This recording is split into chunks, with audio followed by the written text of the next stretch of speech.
on all of those lands there are multiple estates, if you will. It's a bundle of sticks that includes the surface estate, the mineral estate, the subsurface estate, the forage estate, the water estate, the recreational estate, the access estate, all of those things.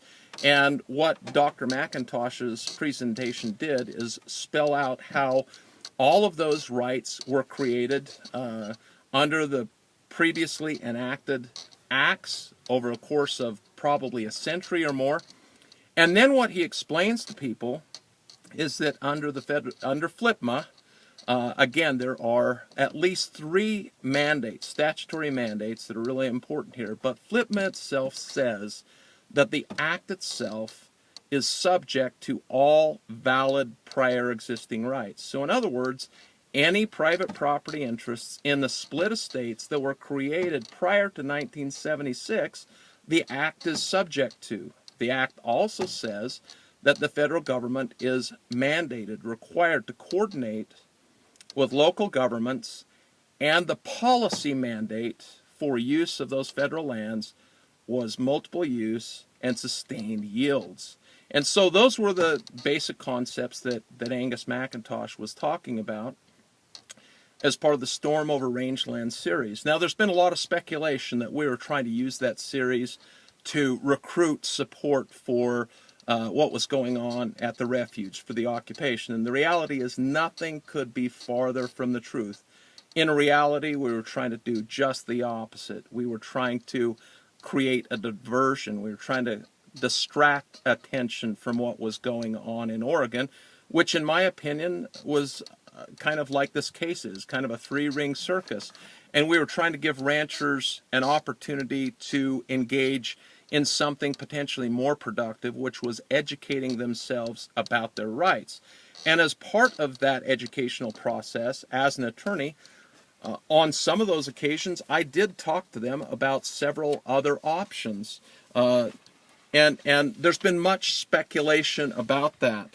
One of the options that I talked to them about, and I've got generic documents, forms right here that I can show. One was a petition for redress of grievances.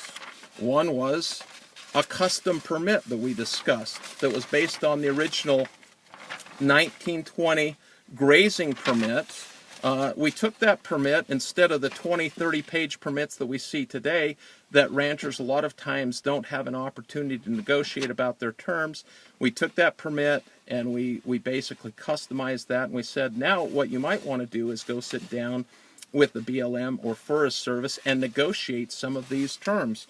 Something else that we also talked about was this notice of withdrawal of consent, and that's something that there's been a lot of speculation about. But basically, we talked to ranchers about those various options depending on their situation. It was an effort to help educate them, both with respect to their rights and what their options were. We were also conducting an experiment as part of that whole process to gauge reaction. We wanted to gauge reaction of ranchers, of politicians, of the public. We wanted to gauge a number of things in that process, and frankly, the process was very effective at helping us do that. It gave us the opportunity to help ranchers understand what the rights were. It helped give us an opportunity to explain what some of the options were. And we took the extra step of engaging in a certain degree of experiment that a lot of people have speculated a lot about, and they've tried to cast it in a completely different light than it was. But I'm not surprised by that, because that's what they want to do. But that's actually what happened.